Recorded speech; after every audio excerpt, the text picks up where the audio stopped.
House of representatives Indonesia की संसद का निचला सदन है, वैसे ही जैसे हमारे देश में लोकसभा है। जिस तरह हमारे यहाँ लोकसभा में आम जन को रिप्रेजेंट करते हुए तमाम सांसद विराजते हैं और उनके जो हेड होते हैं वो होते हैं स्पीकर साहब, यहाँ पर ओम बिरला जी हैं, वैसे ही वहां की स्पीकर पुआन महारानी है।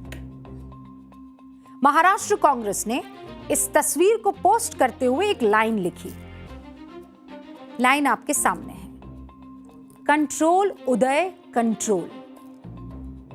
लेकिन कांग्रेस ने रात 2:32 पर इस तस्वीर को जब पोस्ट किया तो उतना ही जल्दी डिलीट भी कर दिया। अब आप ही सोचिए, सोशल मीडिया पर पोस्ट करने के बाद कोई उसे डिलीट क्यों करेगा? तभी करेगा ना जब उसके मन में चोर होगा, जब उसके मन में कुछ गलत करने के बाद पकड़े जाने का या शर्मिंदा होने का डर होगा। कांग्रेस की चोरी पकड़े जाने के बाद क्या हुआ, आप ये जानना चाहेंगे? लेकिन पहले आपको पुआन महारानी के बारे में बता देती हूं, क्योंकि यह भी दिलचस्प कनेक्शन है। पुआन इंडोनेशिया के हाउस ऑफ रिप्रेजेंटेटिव की पहली महिला स्पीकर है। वो देश के पूर्व राष्ट्रपति मेघावती की बेटी हैं। इस नाते वो देश के पहले राष्ट्रपति सुकर्णो की नातिन भी हुई। पुआन और उनके परिवार की इंडोनेशिया में एक प्रतिष्ठा है। लेकिन इस खबर का दूसरा पक्ष भी देखिए।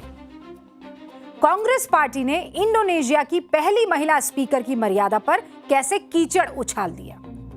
वही कांग्रेस जिसके साथ इंदिरा गांधी, सोनिया गांधी और प्रियंका गांधी जैसी महिला नेताओं के नाम जुड़े हुए हैं। आज मैं हाथ जोड़कर विनम्रता से कहना चाहती हूं, किसी और से नहीं, पुआन महारानी से, कि हम भारत के लोग शर्मिंदा हैं कि यहां के विपक्ष ने आपकी प्रतिष्ठा को ओछी और सस्ती राजनीति का हिस्सा बना दिया।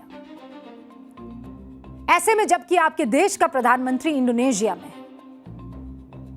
उसे वहां के सर्वोच्च नागरिक सम्मान से नवाजा जा रहा है।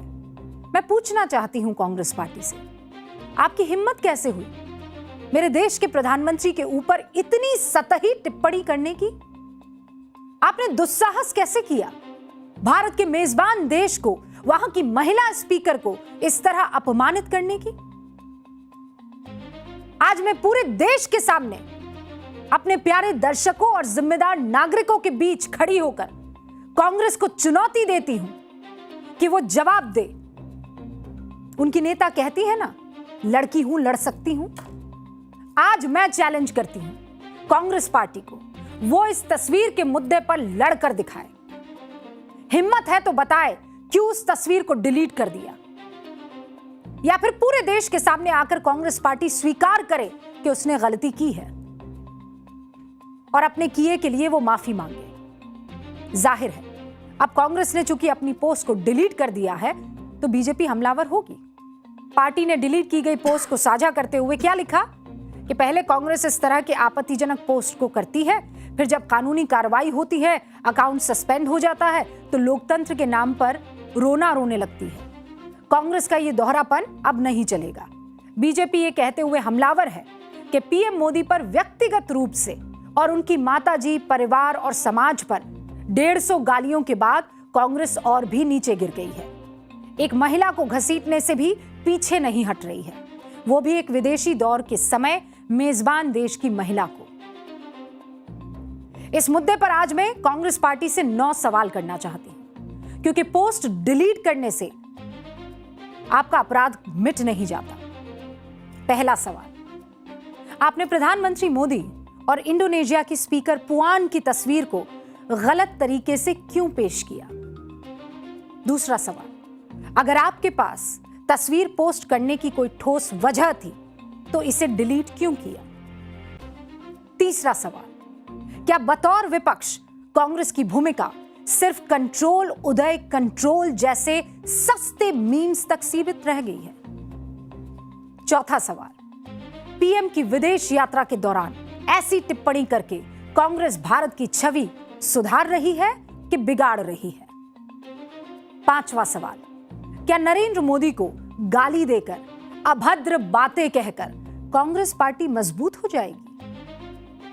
छठा सवाल, क्या कांग्रेस कूटनीतिक शिष्टाचार का मतलब भूल गई है?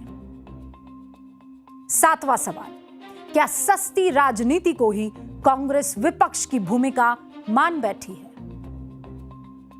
आठवां सवाल, क्या कांग्रेस को सकारात्मक तरीके से विरोध करना आता ही नहीं? और मेरा आखिरी सवाल, कांग्रेस कब कांग्रेस कंट्रोल के रास्ते पर चलेगी? अरे कुछ नहीं तो कांग्रेस पार्टी संविधान का ही लिहाज कर लेती। वो जो संविधान लेकर घूमते हैं ना, उनके नेता राहुल गांधी, मुझे नहीं पता उन्हें ऑर्डर ऑफ प्रेसिडेंस की जानकारी है कि नहीं है।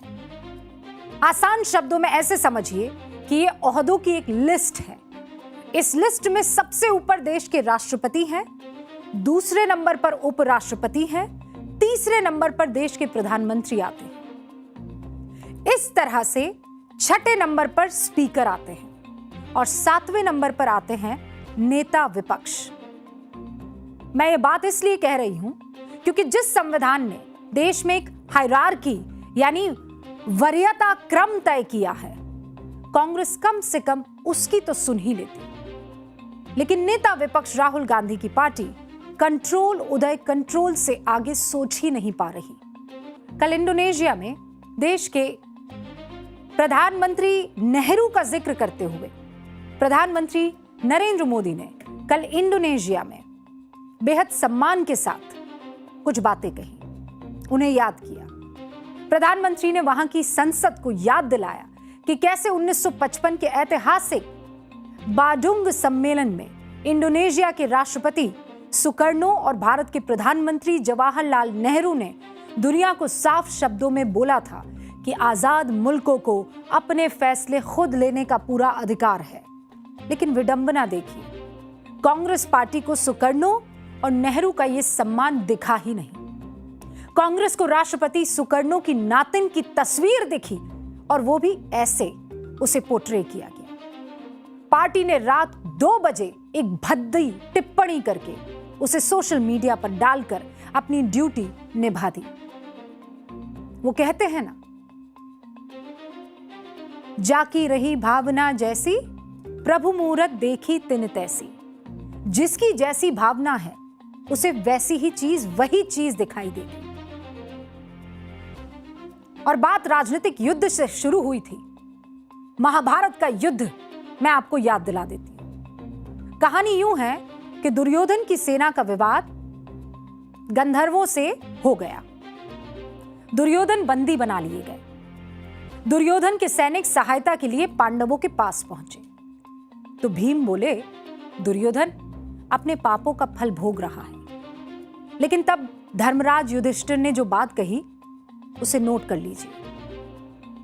भीम को टोकते हुए युधिष्ठिर ने कहा, वयम पंचाधिकम शतम, यानी वैसे कौरव 100 और पांडव 5 जरूर है, लेकिन जब बात पूरे देश की हो, परिवार की हो, तब हम 100 और 5 नहीं बल्कि 105 हैं।